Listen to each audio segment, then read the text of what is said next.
Alright, so we're about to get started. We got the right mode on.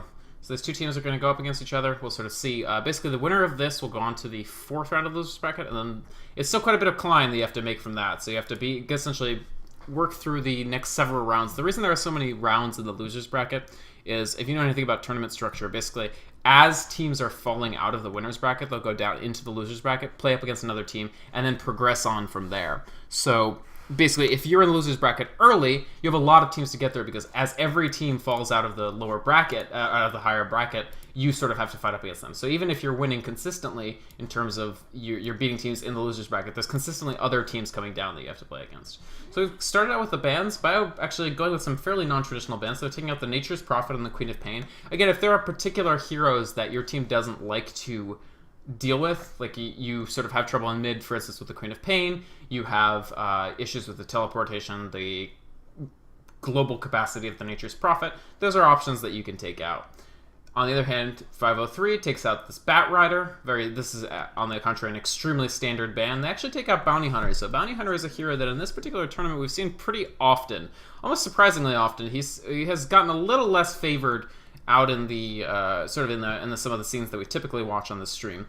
But here, he's still a very, very popular choice. They do actually decide to take him out. So, if you know that the team is going to favor Bounty Hunter, or if you know that the tournament is sort of tilting towards a particular hero and that hero is effective, you might want to take that out. And Bounty Hunter certainly has a lot going for him. You can run him as a solo lane up in the hard lane. He's pretty survivable. He gets the experience. He doesn't need that much farm early, because as long as he hits time level 6, he can give his entire team tons of gold via his track. And that ultimate is going to just make sure that in the mid game, you can sort of get that. And by actually going for a Tide Hunter first pick, so this is definitely a very specific strategy. If you're a team that has a very specific strategy that you're strong with, that you can work with, it's definitely an option for you to do something like pick up the Tide Hunter and go with that.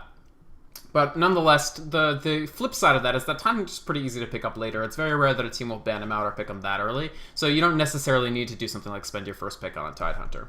But that's fine too, you can do that. 503, meanwhile, just taking out that very, very strong hero, the Nyx Assassin, that sort of sets up their support play for the rest of the game. Nyx Assassin is an extremely strong support. He's got those 2 AoE stuns, he's got that stealth capacity, and they're taking the Undying, so filling out with very strong teamfight heroes. What happens when the thing about taking your first 2 bans and banning things like Nature's Prophet and Queen of Pain, is that these are good heroes, certainly common and popular, but more the Queen of Pain than the Nature's Prophet. The Nature's Prophet is a little more unorthodox these days, just because he's more of a pushing hero, and the metagame isn't focused around pushing. But the thing about taking Nature's Prophet and Queen of Pain is that a lot of heroes that are very strong end up still in the pool. So in this case, you still don't ban the Nyx Assassin, you don't ban the Undying, you don't ban Darkseer is still in the pool, Lifestealer is, Keeper of the Light is still in the pool, Magnus. In fact, Bio is in a little bit of danger here, in the sense that if they don't pick up the Keeper of the Light now, since they didn't spend the ban on him, 503 Gold has the option of picking up the Keeper of the Light themselves, and this Undying Keeper of the Light is a very common, very strong combination. Essentially, the Undying Keeper of the Light wins lanes very, very effectively. And the way that it does this is, if you have the Undying, you can, for instance, plant a Tombstone and just keep the opposing team from actually threatening that Tombstone by covering that area with the Keeper of the Light Illuminate. So it's huge area denial. The combination of the Illuminate and the damage that comes out from Undying at early levels via the Decay and the Soul Rip is just very, very strong. And they actually take Bane, so that's an interesting choice too. We'll talk about it in just 1 second. But nonetheless, Undying Coddle is something that can win, a 2 versus 3 lane, or easily in a tri-lane if it's Undying, Keeper of the Light, and one other hero. You can defeat very, very strong lanes with that. Just because Undying is so strong in a lane, Keeper of the Light is so strong in a lane. And that's not even talking about your sort of Nyx Assassin, who in that case wouldn't be taking more of a support role. They might run him something like a mid, which we've seen very infrequently, but it does happen. So they do actually pick up their mid. More likely they're going to use Undying, Nyx Assassin as their supports, and Temporal Assassin is their mid, and then in their second ban phase, it's the second pick phase, they're going to look to be picking up a solo lane hero and the primary carry for the side lane with the Undying and Nyx Assassin. So note that Darkseer is still in the pool. I think we would expect to see a Darkseer ban coming out, just because either team could really, really use that Darkseer effectively. For Bio, he would be more likely to be more of like a mid-roll, because Tide Hunter is most likely going to be their solo lane choice if they do elect to run a solo lane. But for 503 Gold, they would run on their side lane solo role. And that would just be an extremely strong addition. So now we see some heavy hitters getting banned out. 503 taking out this Magnus. This will be a strong mid option for Bio. Magnus is an incredibly strong team fight hero. Usually you see him these days banned in the second ban phase. In the first ban phase, there's just heroes like Batrider, heroes like Darkseer that tend to crop up in the bans as heroes like Nyx Assassin, and consequently there's no room to ban Magnus. So in this tournament, we've definitely seen that Magnus picked up in that first pick phase quite frequently. He hasn't usually made it to the second ban phase. In the very first game that we casted last night, we actually had the Magnus go 21-1, I believe, and that was pretty crazy, but not a typical performance. But it is typical for Magnus to do extremely well in the middle. He's also a decent sideline solo hero, a little less strong than he was when his skewer range was the same at all ranks. But continue to take out, so Bio is actually going with something interesting. They take out the Jakiro, and I think maybe they think that 503 want to pick up another support, and so they are going to run something like Nyx Assassin, and I'm not exactly sure. The thing about doing this ban phase is that when you navigate a ban phase, you have to realize what does the other team already have, and what are they looking for. And if 503, for instance, if you see that they are most likely running the Undying and Nyx Assassin as sideline supports, you don't need to take out Rubik, well, unless you think they're going to run Rubik mid, but it's not likely. You don't need to take out supports like Jakiro, just because it's not likely that they're actually going to pick those up as supports. So, meanwhile, 503 continues to take out these, heavy-hitting teamfight heroes, these sideline options for Biohazards. They take out the Darkseer, take out the Magnus. Both these heroes can be run either in the side lane or the middle as you require. And so they take out those. Bio, meanwhile, takes the Bane. It'll be interesting to see where they actually end up putting this Bane. Bane is usually run as a support, so it's a decent combo with Lifestealer. He's a pretty good anti-carry support in the sense that he's got this Enfeeble that punches through magic immunity. He reduces the attack power of the opposing, the hero that he casts it on. And he's got these very strong crowd control abilities in the form of Nightmare and Fiend's Grip that can lock somebody down for a while. Fiend's Grip actually also locks people down through...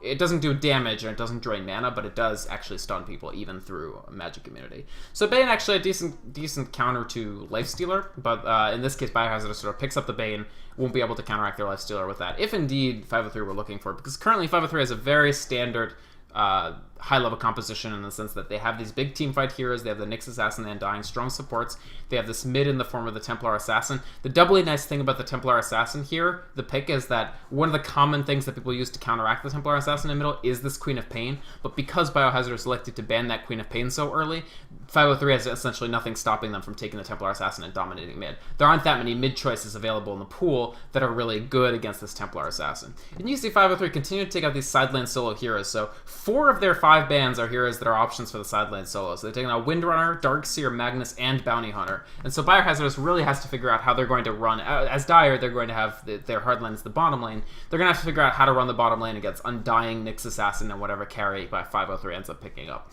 And this might be a difficult challenge for them. Tidehunter is an okay sideline solo. He has this Kraken Shell that he can pick up at around level 2 or 4, depending. And that means that he can't get completely stun locked. And he also has this Anchor Smash to sort of get farm and reduce the attack power of the damage of the opposing carry. So Tidehunter is an okay option. We do see some players favoring Tidehunter as the sideline solo more than we see others. Hannah Montana used to play Tidehunter, not the celebrity Hannah Montana, the E-lebrity Hannah Montana. Ended up picking up the Phantom Lancer, so let's talk about this actually. Let's talk about what Biohazards are going with. And the 503 ends up picking Weaver for their side lane. So, interesting lineups. We sort of took a pivot in these last few picks. Not exactly what I was expecting for them to finish out their teams, but definitely surprise picks coming out as their late picks.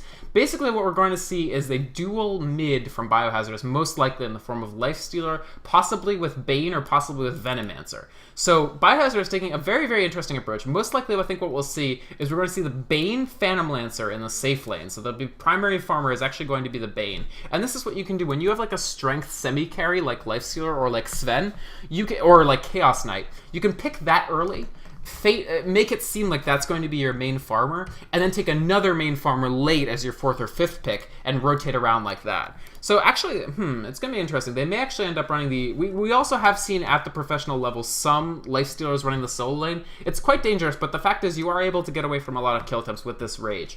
Now, 503 don't have that much hard lockdown. Undying actually has not much in the way of slows or things to lock somebody down and keep them from moving. So they do have the option of running the Lifestealer and hoping that he's just able to juke the Nyx Assassin stuns in such a way. Or actually, No, so it looks like they may actually end up running something like a safe lane solo Phantom Lancer, which is a little bit dangerous just because Phantom Lancer can be picked off and ganked early. And an aggressive Tri-Lane at the form of the Tidehunter, Venomancer, Lifestealer, which has a lot of kill potential, and the Bane mid. So Bane mid is something that is not bad. We do see it sometimes. We don't really see it at the professional level, but it's certainly an option. The nice thing about Bane against somebody like a Templar Assassin is, okay, Templar Assassin isn't going to take any damage from you. You're not going to be able to use Brain Sap on her much at all because she's got this Reflection Instances of damage block. But what you can do is pick up a couple ranks of Enfeeble, make sure that Templar Assassin has next to no attack damage, and try to prevent her from getting last hits that way. Now, the unfortunate thing is Templar Assassin does have this passive damage boost on the form of her her Refraction that I'm not sure Enfeeble will be able to effectively punch through, but that'll be an interesting matchup to look at, definitely.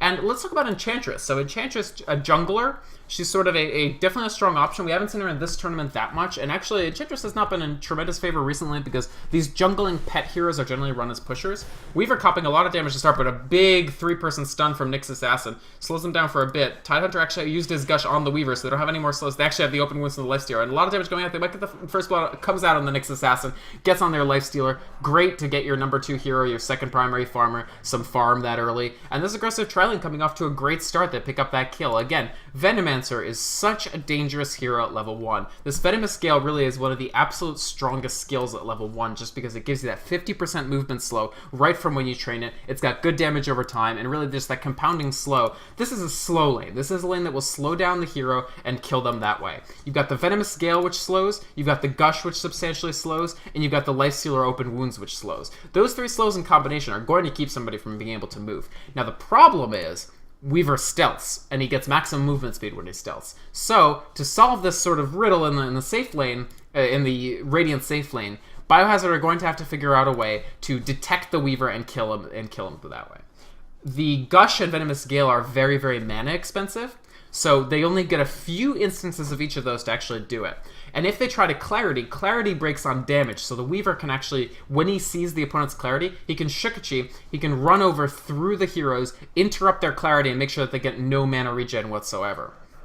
So that's going to be a challenge for Bio, is going to make sure that they use their mana judiciously and they have detection for the Weaver. If they can do that, if they can get a couple kills on this Weaver, Weaver is a very, very flimsy character early. If you're relying upon him as your primary carry, you really need to make sure he doesn't die early. So 503G's question here is, we're only running one protection hero for this Weaver. Now, this is the best support in the game. This is Nyx Assassin, so he's got a lot of protection that he can provide. He's got a stun and impale. He'll have a second stun in the spiked Carapace, so that's a lot of protection. But we still need to make sure that Weaver doesn't cop too much damage. He is able to get his farm. He is able to get levels, and he's able to get up there. And whenever they can, they're going to be bringing this Enchantress out. A non-traditional composition, by the way, for this Enchantress actually takes 2 ranks of Untouchable, which slows the attack of people attacking her, rather than taking any ranks of Nature's Attendants or Heal. So I think we might be seeing an Enchantress that's more of like a bruiser Enchantress, more trying to get into fights, make herself a threat, and make people attack her, at which point their attack becomes extremely slow. I think most likely the sort of item that you see on an Enchantress that decides to build this way is more aggressive auto-attack item. So she will obviously get that early Aghanim Scepter to give herself much more damage through the Impetus spell,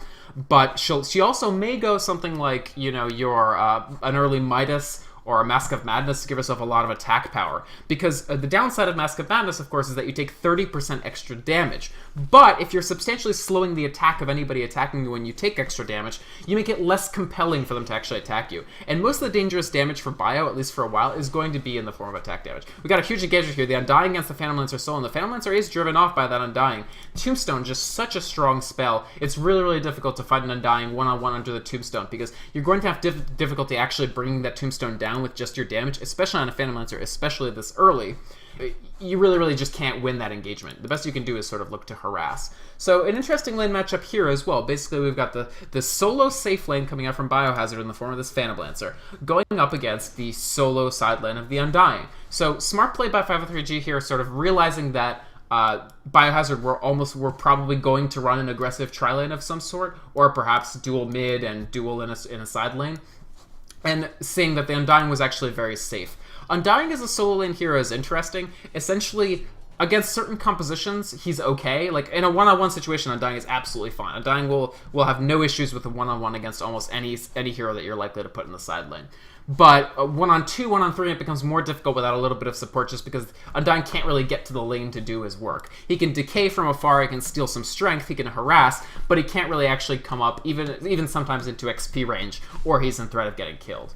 Actually, oh my goodness, I missed 2 kills while explaining that. That's totally my fault. That's the first blood I've missed in this, but unfortunately I did. So Enchantress manages to get a kill. She picks off Tidehunter back here, or Venomancer. So a trade for a support. It's totally my fault for missing that first blood. I apologize. People say that I Tobied that, I guess. At any rate, so basically neither of the carries die. We trade a support for a support. Nyx Assassin on the one hand is taken out, and Venomancer on the other hand. So Enchantress manages to pick up a kill already. We sort of see that bruising Enchantress, and Weaver in a lot of trouble here. Huge start from this Nyx Assassin, saving that Weaver extremely important. Open wounds us up, and he dies. He didn't have enough mana to Shukashi. So that is huge for this aggressive tri-lane from Bio. Very, very important to get those kills on Weaver, and so they ran down his mana. They saw him Shukachi his last mana away. You can be if you can't actually see the other team's mana bars when you're in game, but what you can do is click on them and see how much mana. So I think what Bio realized there was, hey, we still have mana on our slowers, on our Tidehunter, on our Venomancer. They don't have any mana left on this Weaver. This is opportunity. This is the time when we can kill him. And that's an extremely important kill for them. Trading the Nyx Assassin for the Venomancer, whatever, you trade a support for a support, it's fine. Maybe you come out slightly ahead just because that you want to keep that Nyx Assassin from getting levels. Meanwhile, you're in an aggressive tri-lane, so you're getting fewer levels.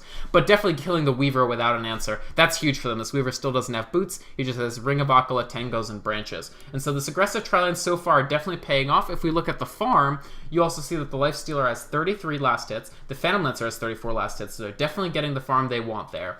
And additionally, the Weaver is being kept down to only about 19, which isn't too bad. 19 is perfectly respectable. But this aggressive tri-lane has so far been very successful. I didn't actually see the possibility for this tri-lane that they're running within their draft, but it was very smart. It was very smart in terms of the laning facility. When we came out of the draft, I wasn't 100% sure if Bio would be able to pull together a workable laning situation and actually take advantage of it, but it's been going great for them so far. They're really, really getting that advantage, and furthermore, in the one-on-one lane, Phantom Lancer is dominating Undying. He has 34 hits to Undying's 17, because when Undying pops Tombstone, again, because Undying doesn't have detection in this lane, Phantom Lancer can just use Doppelwalk to get away from it. So he's able to get away from that Undying pretty easily, while also harassing the Undying constantly with his Q. So he's using the Spirit Lance consistently. You can see he's actually taken a Sage's Mask to give him 50% additional mana regen, and the primary reason you see him doing that is actually to give himself more opportunities to Spirit Lance, more opportunities to deal damage to this Undying and harass him. Undying's health right now, is not that great. He can steal the strength for a little more of it. But if Phantom Lancer is able to effectively spam his ability on Undying, he's going to continue dominating this lane. He's going to continue being able to get his farm. And the fact that he has just as much farm as Lifestealer does, just by himself versus in a tri-lane, is very, very good. And it's sort of exactly what Biohazard want at this time.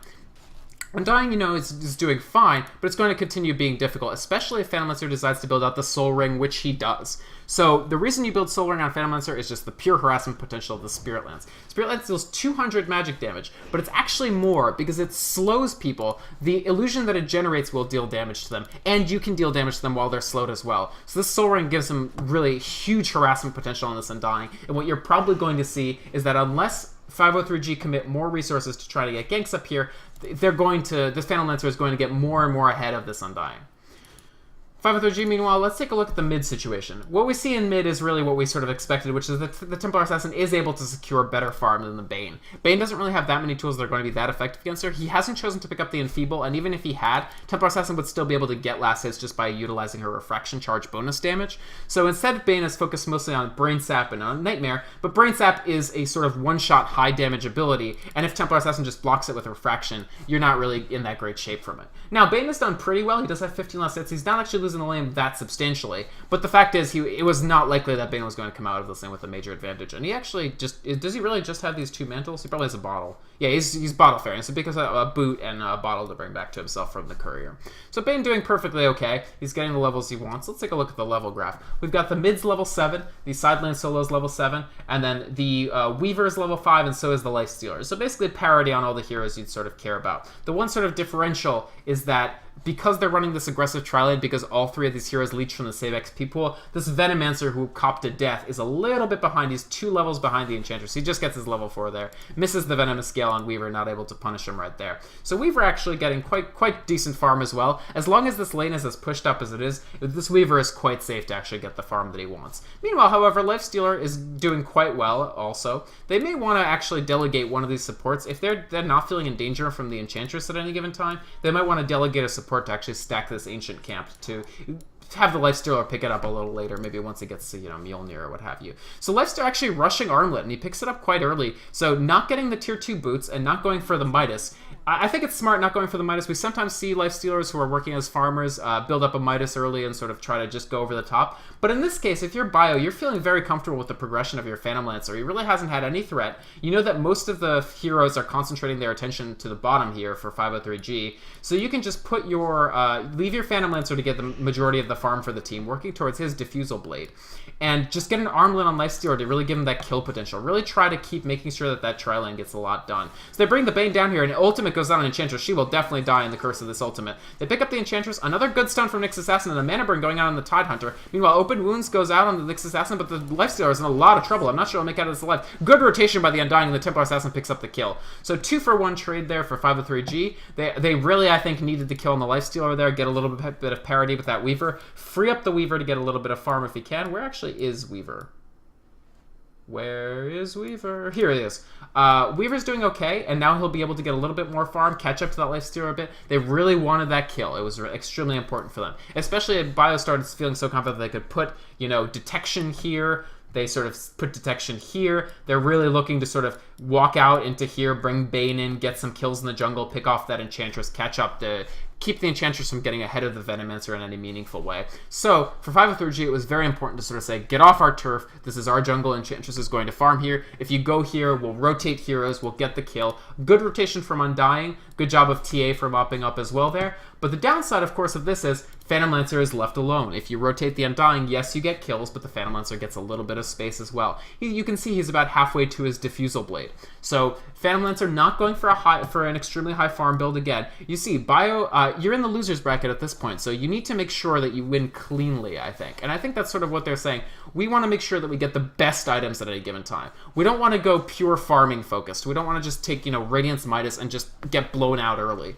We want to make sure that we're always taking sort of the ideal item for if a fight breaks out. So for Phantom Lancer, we won't go Radiance. We'll go Diffusal Blade. Very strong option for Phantom Lancer. It lets him burn a ton of mana, makes him very, very effective in teamfights essentially all throughout the game. Phantom Lancer, Templar Assassin really looking to hunt this PL, but he throws out a lot of damage onto Undying already, and then he realizes the danger he's in. Tombstone is dropped at a very smart location behind the tower, so in the path of his retreat, but Doppelwalk goes out and they don't have detection, so Phantom Lancer is safe for a little bit. He's under the tower in the south lane.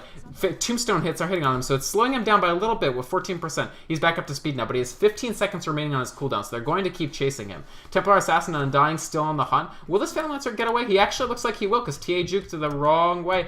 Good job by the Phantom Lancer. Excellent escape, and that's critical for them. Wasting all the time of this mid hero, this Templar Assassin, letting that Bane get up to more farm than the TA, getting some levels on the Bane. Actually, Bane is down here, so their ultimate goes out on the Nyx Assassin. He's taking a lot of damage. He actually has a chance to... He doesn't have a chance to spike Carapace, so no stun goes out. 4 heroes down here for Dire, picking up a kill while their PL escapes top. PL's almost back to full health already. He's back to harassing Undying. Templar Assassin forced to retreat to the middle. Parity attained in farm from the Bane to the Templar Assassin. So really great. I really like the play of both these teams. They've done a lot of smart stuff and a lot of damage going on in the Weaver. Once again, he's caught out without enough mana, and they pick him off. They get a kill on the Lifestealer. So huge play from Bio here. They understand that 503G were committing a lot of resources to kill this Phantom Lancer, and they used that exact opportunity to pressure. They thought about what they did in the last fight. They realized, in the last fight, we had the issue of Undying was able to rotate, Templar Assassin was able to rotate, and so our gank attempt got completely shut down. But if we know that Templar Assassin and Undying are in another lane, they're chasing our Phantom Lancer, that's the opportunity for us to get kills. And so they pick up 2. And again, we see the potential flimsiness of Weaver as a primary farmer choice, which is that early on, he's so squishy. He has picked up the power treads with strength on that takes him out to 834 HP. He's got the armor benefit from his Ring of Akala, but again, it's just very dangerous for him. And Fenlancer actually picking up a kill there. He's in a bit of danger from this Enchantress. He does... Oh, he manages to juke his Doppelwalk, manages to avoid the damage from the Enchantress Impetus. That is a major, major situation. Enchantress actually gets slowed by the Tidehunter, and this is going to get turned right around on this. Fenlancer feels perfectly confident throwing out that Spirit Lance. Will this be enough to kill her? The heal is coming out. It's healing her a little bit, and the Tidehunter's attacks are slowed. But one more Anchor Smash, and this Enchantress could be going down. Will Spirit Lance come up? Will they be in range? They might not be. They're going to actually dive under the tower. Still chasing this Enchantress. Spirit Lance goes out. This will be the kill. So Bio secures yet another kill. They're up 7-3. That's very, very big for them. And now Undying is going to... Templar Assassin is going to try to mop up here. He takes down the Tidehunter. He actually gets Nightmared by Bane, so that'll be substantial to get the Fenlancer away. Fenlancer's double walk, but a huge decay from the Undying manages to take him down. 2 critical kills for 503G there. They were in danger of letting the game slip away from them right there, and very, very clutch play to make sure that they took down that Tidehunter, took down that Fenlancer. Once, you know, heroes dive all the way past here, like, Enchantress managed to survive long enough that by that point, these heroes were around here. You can't escape back through the tower at low health, which means you have to escape through this alley here. And so what happened there was they brought Bane down, they brought TA up, they brought Bane down to try to help themselves, but they brought TA up and Undying here, and that was enough, even through the Phantom Lancer Doppelwalk, to take him down with Decay, to take the Tidehunter down with TA damage, and so 503G once again positioning themselves well. The issue here is, even with that Phantom Lancer death, Phantom Lancer and Lifestealer are getting the farm on this map. They're the guys who are getting ahead while these sort of small engagements break out all over the map. So if you're 503G, you're doing well, but you possibly need to do even better to sort of make sure we can shut this Phantom Lancer down, make sure that we can shut this Lifestealer down. 2 separate gank attempts on the Phantom Lancer was stymied by excellent Doppelwalk timing. So next time they try to kill him, they're probably going to try to bring along, you know, a Dust or a Sentry Ward to really make sure that they get him through that invisibility. Meanwhile, let's take a look. Enchantress and Weaver are getting okay. Farm BC, Enchantress actually, with a Sage's Mask, I wonder if she's going to build, most likely Urn, with this sort of extremely ganky style of Enchantress play. You can see she's actually only picked up 1 rank of Enchant, so she's only going to have 1 creep at any time. This is a build of Enchantress where you don't care about pushing at all. You're not looking to push because you're not even getting more than 1 creep at a time usually. But you're mostly looking to gank, and you're mostly looking to do one-on-one engagements. So for an Enchantress like this, Urn of Shadows, which is most likely what she's making, is actually very smart because, you know, if you can ensure that you're going to get a lot of kills, that Urn of Shadows is very helpful because, you know, it gives you an additional heal. You almost don't need as many ranks of your heal. Gank attempt going on Lifestealer here. Lots of damage from the Templar Assassin. Lifestealer jumps into a creep. Templar Assassin actually cops a Nightmare from the Bane. Undying's here as well, and so is Weaver. They really, really want to clear that creep out and get that Lifestealer down. But now he's into the safety of this tower. Will they continue chasing? A lot of damage comes out from TA. Stun from the Nyx Assassin, but more teleports coming in now as well. Weaver has to flee from this. He pops up his Shukachi. He has just enough mana for 1 more, so he's got to be careful about it. He doesn't have mana for his ultimate. Undying pops his ultimate, gets a little bit more survivability. Templar Assassin pops good stun from Nyx Assassin. Will they actually look to fight this? Will this TA does have a lot of damage going on. She has power treads. It gives her a little bit of attack speed. She pops her refraction, but there comes the huge Bane ultimate and the Tidehunter ultimate. That's the Templar Assassin down there through refraction. Huge ultimate from Bane and Tidehunter there. And Nyx Assassin and Weaver, I think, are forced to flee if they even manage to survive. Weaver is too short of his Shukachi, so he's really got to run. Nyx Assassin, good spiked Carapace, but now that all 5 heroes from Bio are down here, there's nothing he can do here. So this is a fight that started out looking pretty good for 503G, but again, these teams are rotating extremely well. They know when to add additional heroes to what they're doing. And so if, you know, you're in danger, if you have your Lifestealer getting shut down, is possibly going to die, and all you have there is Venomancer at the time, you rotate the Tidehunter, you rotate the Bane, you even rotate your primary farmer and the Phantom Lancer if you need to, and you look to turn that around. And now the Phantom Lancer's Diffusal Blade is actually complete.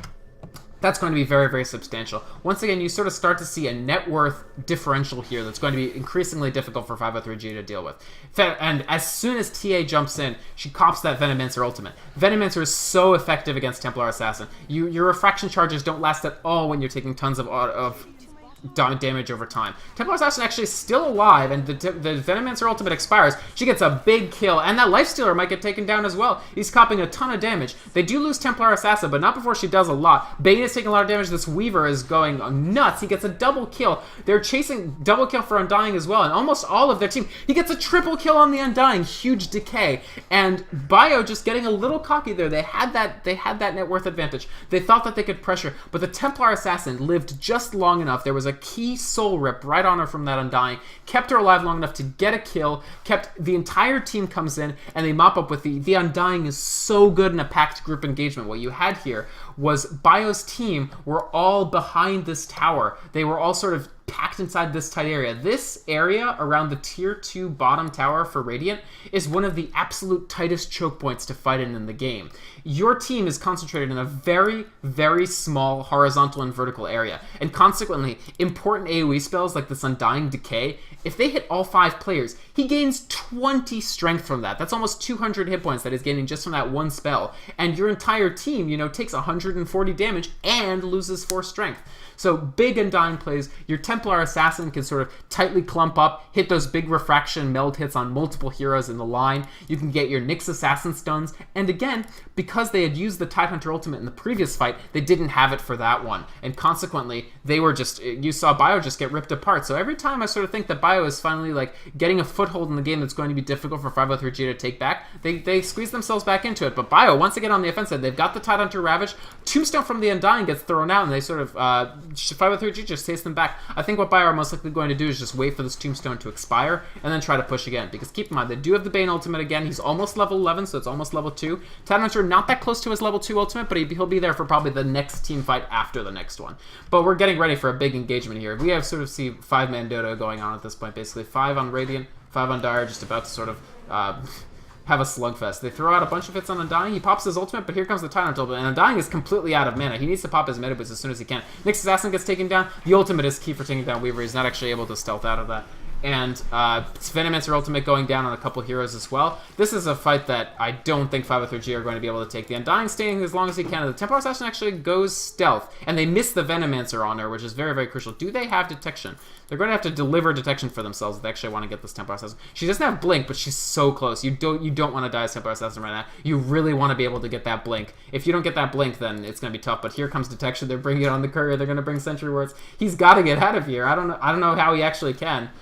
He's going to walk. He's going to walk a little bit. Oh, it's not quite enough. He does get taken down before he's able to escape. So they lose their TA. He gets taken down about 300 more gold away from his Blink Dagger, unfortunately. Definitely that's what they want to sort of pick up on that, get a little more mobility, get the ability to initiate on Bio rather than the other way around. But this frees up a little space for 503G just in the sense that they don't have to worry about this Tidehunter ultimate for another about 90 seconds or so. And they can just sort of, now that they don't have to worry about it, they can sort of once again sort of worry about taking the initiation, taking the fight to 503G. They attempt to land the Weaver Swarm there. It doesn't actually hit any of Bio, and it doesn't look like they're actually going to engage. I think at this point, they really just have to make sure that this Weaver gets a little bit more farm. Currently, he's having issues with survivability. I think sometimes people criticize the Lincoln's rush of Weaver, where a lot of Weavers will just immediately go Lincoln Sphere, because Weaver has trouble with dealing damage in most of the game until he sort of starts picking up those big damage items. So people sort of say that sometimes you should build damage items early on Weaver or even Radiance. But I think this game is one case in which this Weaver really, really wants the Radiance. And he's quite far away from it. He needs a lot more items for it. What is he actually delivering to himself? He actually gives himself a Vitality booster, so he's not going for that Lincoln's. I'm not sure about this just because in that last fight, the proximate issue was this Bane Fiend's Grip. It wasn't that the Weaver didn't have enough HP. It was that he sort of gets hard disabled and he just dies right from there. So this Vitality booster, which does not build into Lincoln Sphere, it'll give him HP, but if he cops a Bane ultimate, he'll still die. Whereas if he cops a Bane ultimate while he has Lincolns up, he'll completely stymie that ultimate with the Lincolns, and then he can just continue shookaching around doing the damage that he wants to. So, interesting choice. I think most likely, I don't know if he's actually going to build this Vitality booster into anything. Sometimes on Weaver, you just get a naked Vitality booster, and then you go on to other items, like if you want your Medallion of Courage, your Desolator, even a Fast MKB, or a Radiance. So we'll see what he actually ends up going with. That might be what he ends up doing. But now there's a big engagement in the middle, and what we've sort of done is we've gone into this very open style of Dota where you have, 5 players traveling around as a group looking to take team fights. I think both teams feel pretty good that if they have an ideal team fight, if they have what they want, they will win that ensuing team fight. And so that's why you sort of see both teams feeling confident walking in. Now, the danger for 503G here is this Tidehunter ultimate is up. It's up to level 2. That's 325 AoE damage. If they don't find a way to shut down the Tidehunter, that's going to be a fight that they start already behind. And keep in mind, their heroes are still worth a lot less. Like, they still have a lot less on them than Bio's heroes. Tidehunter looking for a big ultimate. He actually does land it on 3, and a stun going out on the Tidehunter from the Nyx Assassin. He pops his spell with Carapace. It doesn't do that much. Unfortunately, this Templar Assassin takes a huge Bane ultimate, just taken down right at the beginning of the fight, and that's a lot of their damage gone. They take out the Tidehunter, but now Phantom Lancer is right on top of that Enchantress. She's going to take a lot of damage. She gets taken out. The 4 ranks of Untouchable, not quite enough to take that big damage from the Spirit Lance and such. And so they lose 3 core heroes. They lose lose the Undying, Enchantress, Templar Assassin. They still got Nyx Assassin and they still have Weaver, but again, this Weaver, all he has is a Vitality Booster and Boots. He doesn't have quite enough to actually make an impact to this game. Not quite enough damage to actually kill these heroes before they're able to do a lot. Especially this Diffusal Blade, I think, is just wreaking havoc. In that instance, they actually Diffusal Bladed the Enchantress, so she was completely unable to escape. Even with her rank 3 heal, even with rank 4 Untouchable, they still just had too much damage going out for her to actually be able to defend effectively. So I think Bio now feel very, very, very comfortable. That last fight, I think, gave them a pretty big advantage. They're probably about 10k up after that. Yeah, 10k. So that gives them the advantage that they feel comfortable. Even though, you know, we went in with a long-term game plan, went in expecting this PL will just get as big as we want him and we'll scale him out, and this Lifestealer will get extremely big.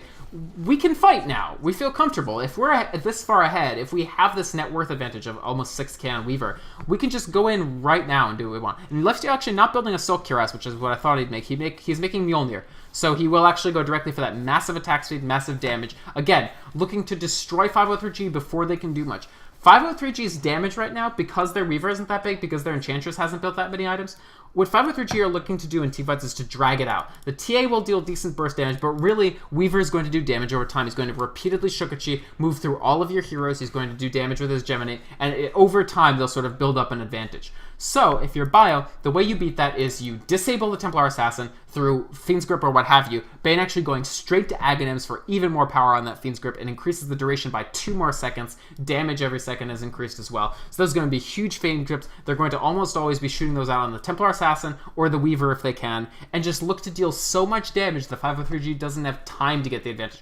The longer a Tombstone stays up, the more decays that Undying throws out, the scarier he is. So essentially, the longer a team fight is, the better 503G are. The shorter a team fight is, the better off Bio are. Now, eventually, that'll sort of change, because as this Phantom Lancer builds up, actually, he finishes his Eagle Song there, which is pretty critical for him. But when this Phantom Lancer finishes his Butterfly, at that point, they can play the long game too, because once you have a ton of very, very powerful illusions, those Undying Tombstones are not actually tremendously effective against you. And additionally, you know, you're just able to deal a ton of sustained damage. As you generate more and more illusions, as you deal more and more damage all around the map, you are able to, you know, do more. You're able to just take the long fights as well. But in the short term, they really just want to get the Tidehunter Ravage off, get the Fiend's Grip on whatever target they want, and win off those big teamfight ultimates. And so if you're 503G, I think at this point you really have to try to slow the game down as much as possible, because you need your core heroes. You need this Enchantress, Templar Assassin, and Weaver to get more damage potential. The fact is, you did go Power Treads on Templar Assassin, which lowers her damage a little bit in her maneuverability from if she got phased. She doesn't have her Blink Dagger, and in fact, it might be too late for it. I mean, it's never too late for a Blink Dagger in the sense that it's always good to pick one up, but if you're TA in this situation, you have to sort of think about what is going to help my team the most? What is actually going to turn this game around? Is it the fact that I'm going to be able to Blink Initiate? Probably not. I think in this case, if I were Templar Assassin, or if I were the captain of 503G, I would be thinking maybe we want to actually pick up Desolator on that Templar Assassin, because that will dramatically improve the damage that Weaver is doing, and the damage that TA is doing, as well as give Enchantress a boost as well. And you can see just how huge this Phantom Lancer is now. Even in a 2-on-1 situation, he was able to deflect 503G long enough that now they're bringing out the Lifestealer. Now they're in a lot of trouble, because there's a ton of heroes here coming out right on top of them. This TA does stealth, but oh, she's at 8 HP. The Weaver actually, he's going to tick down from the Phantom Lancer damage. Huge Soul Orb from Undying manages to keep him alive for just long enough. The Weaver actually will survive. They lose the Nyx Assassin, they may lose the Undying, but that's an okay trade to keep your Weaver alive. You really need to make sure that that hero stays up. And the TA managed to barely escape with her life, so walking away from that, definitely great for TA. I definitely thought she went down to 8 HP. So 503G manages to preserve their most dramatically important heroes from that fight, which is good. But here's the bad news for them. 2-on-1 against Phantom Lancer, they weren't able to get there. And when he hits that butterfly timing, when he gets passive dodge in large amounts against their attacks, that's going to be very difficult. And Enchantress copying a huge mistake there. She went out on that Lifestealer without the safety of her own tower. And keep in mind, that Enchantress Untouchable that slows attack speed, that won't work on Lifestealer while he's magic immune from the Rage. And TA jumps in to her doom. A couple of mistakes here just critical and going to really, really hurt 503G. Losing that Enchantress, losing that TA there, very, very important not to lose those heroes right now when you have to defend what probably will be a tier 3 push. So I think we're going to see Bio probably look to close it out here, and we actually see the GG coming out. So this was a very, very exciting game. Both teams sort of had very big plays at certain points. I think they did very well, honestly. a lot to be said for both 503G and Bio. I'm not 100% certain about those last two. In the draft stage, 503G went from what was in general just as solid, if not a more solid composition than what Bio were bringing, just in terms of Nyx is amazing, Undying is amazing, Templar Assassin is very good. If you take that and then you take a pivot with Enchantress and Weaver, it's not that they're bad, they're really good heroes, but your execution threshold becomes higher because you have to make sure that this Enchantress actually produces. If you're not going to go the push Enchantress, you absolutely have to make sure that she's able to strongly punish people roaming around in your jungle. She's able to strongly punish anything that the other team is trying to do.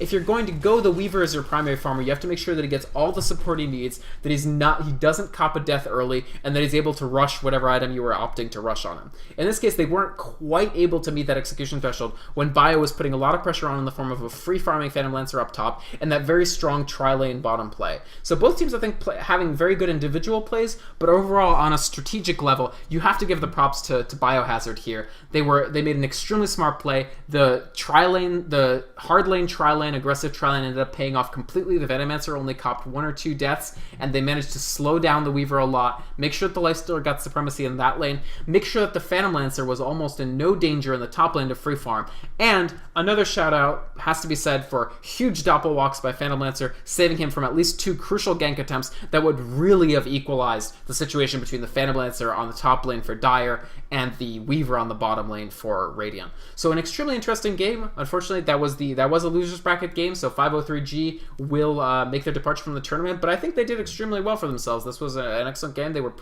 if things had just gone a little bit more differently, and if a couple of these team fights had rolled their way, they would definitely have been able to take the victory over Biohazard here. So Biohazard moves on to the losers bracket round 4. They played extremely well this game. I'm excited to see what additional stuff they bring. They definitely have a non-traditional picking style. Locking in the Tidehunter first is somewhat unorthodox, but it ended up being huge for them. He was part of almost every fight. Really big ravages sort of sealed the deal on a number of occasions. So I'm excited to see some of their future games as well. And so we are going to take a break. Most likely our next game will be in about an hour for the winners bracket final. But if there's another game starting, I might take a look at it before then. So thanks for watching, and we will be right back.